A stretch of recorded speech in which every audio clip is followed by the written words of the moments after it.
Buen día a todos. A continuación vamos a iniciar con la resolución del problema de la página 226A, donde pondremos especial atención a los cálculos relacionados con la transferencia de masa en una torre empacada.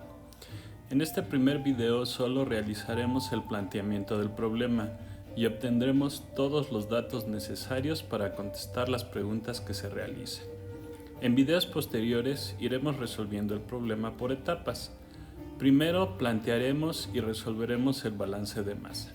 Y en un último video realizaremos los cálculos requeridos para determinar la velocidad de transferencia de masa volumétrica y realizar la conversión de las unidades de concentración de los coeficientes volumétricos.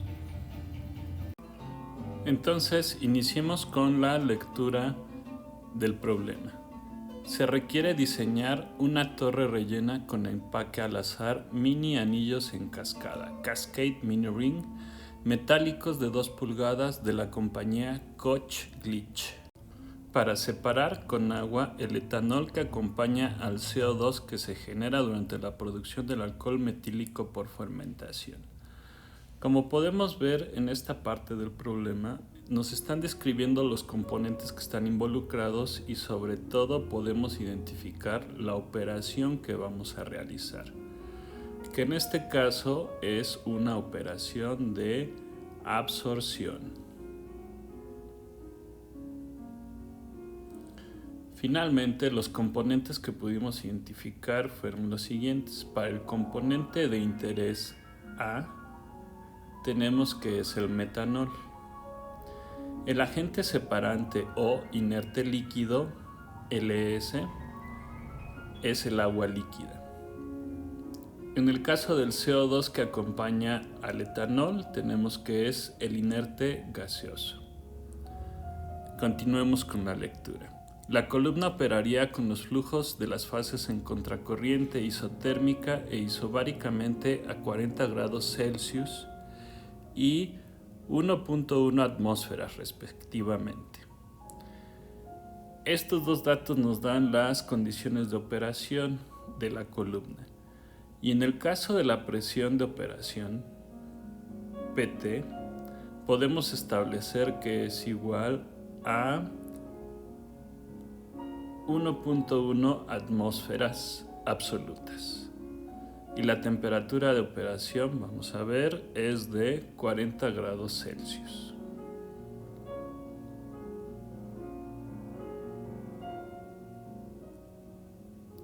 La fase líquida se alimentaría por el domo de la columna con 100 partes por millón en mol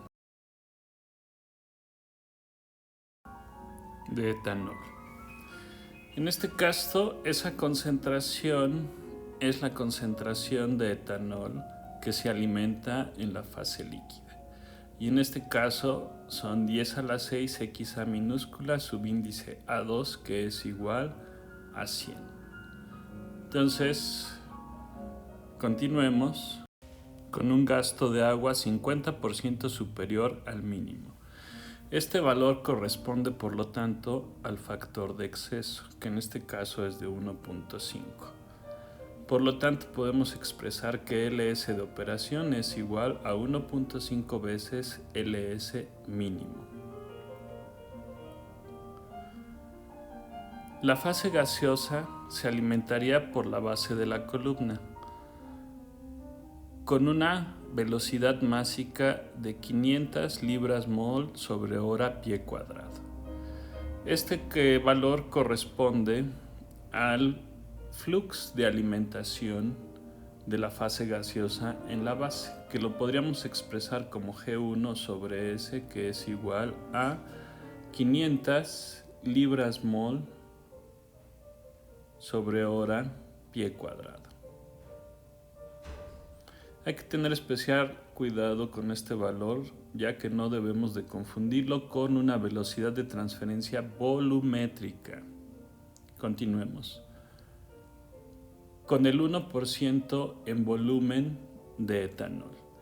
Esta concentración corresponde a la concentración de etanol a la entrada de la columna en la fase gaseosa, es decir, 100 Ya1 igual a 1%.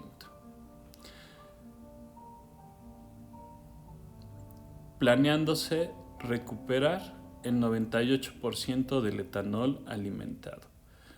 Debemos recordar que este valor corresponde con el porcentaje transferido, que en el caso de absorción podemos expresarlo de la siguiente forma. TA es igual a 0.98 de GA1, que corresponde al etanol alimentado en la fase que deseamos procesar, la fase gaseosa. Los coeficientes de transferencia de masa volumétricos promedio de la fase gaseosa y líquida, estimados por el método de Debye y Schultes, tendrían los siguientes valores, ambos en unidades del gradiente de concentraciones en densidad molar: 13.97 libras mol hora pie cúbico delta de libra mol pie cúbico individual, el de la fase líquida, y 6.440 el de la fase gaseosa en las mismas unidades. Estos valores corresponden a KL minúscula punto a M para la fase líquida y para la fase gaseosa KC minúscula punto a promedio para la fase gaseosa, que tendrían entonces los valores de 13.97 para la fase líquida, horas a la menos 1, y para la fase gaseosa de 6.440 horas a la menos 1. Cabe recordar que este tipo de unidades se pueden simplificar hasta obtenerse horas a la menos 1.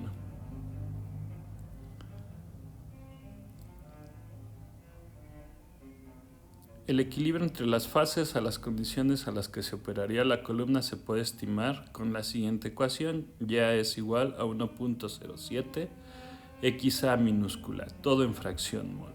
Entonces, esta ecuación corresponde con la ecuación de los datos de equilibrio, que ya expresado como nosotros estamos acostumbrados, quedaría de la siguiente forma.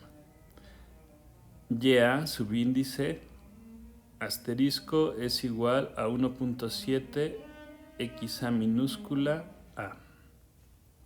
Recuerden que esto nos va a servir para realizar la gráfica y tenemos que identificar que en este caso la pendiente está en unidades de fracción mol y tiene el valor correspondiente de 1.07.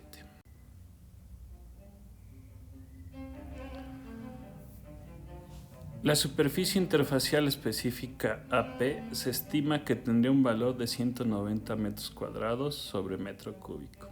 Aunque este valor no necesariamente lo vamos a usar en los cálculos actuales, podemos escribirlo para tenerlo presente. A es igual a 190 metros cuadrados por metro cúbico. Debemos recordar que este valor depende de cada uno de los empaques utilizados.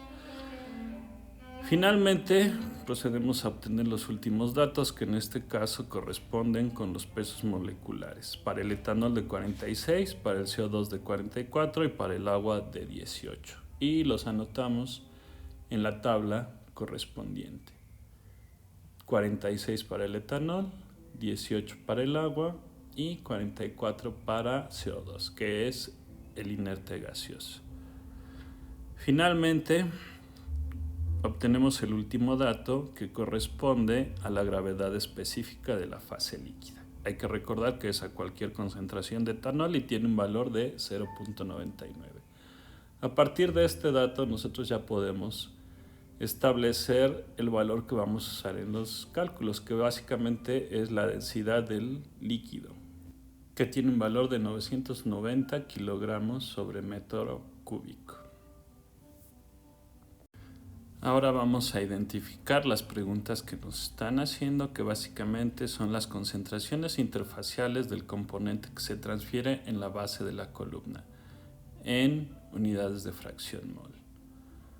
Entonces vamos a expresarlo correctamente en las variables que nos están pidiendo. Para el inciso 1 es XA minúscula I1 y también YA minúscula AI1, que corresponden las concentraciones en la interfase de la base. La pregunta número 2 nos preguntan la resistencia que dominaría la velocidad de transferencia de masa en la base de la columna, obviamente justificándolo con cálculos.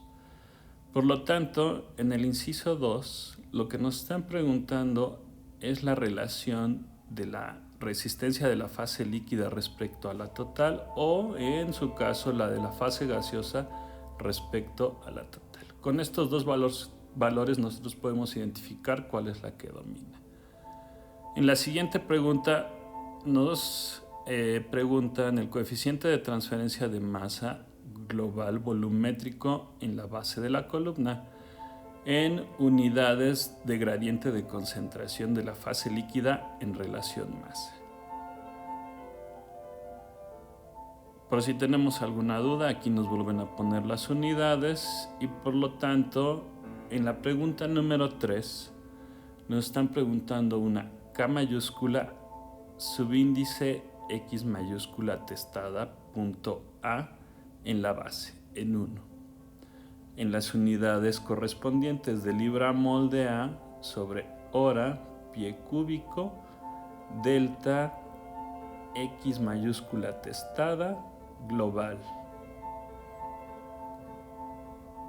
Finalmente, en la última pregunta nos piden la velocidad másica de solución alcohólica que se produciría y que saldría por la base de la columna en kilogramos sobre hora metro cuadrado. Hay que tener mucho cuidado de no confundir con velocidades volumétricas, que eso es un error muy común que cometemos en esta parte del curso. Por lo tanto, la variable correspondiente es L1 testada sobre S. Bueno, con esto finalmente terminamos con el planteamiento del problema. En el siguiente video realizaremos los cálculos correspondientes a todo este planteamiento y a este problema. Gracias por su atención.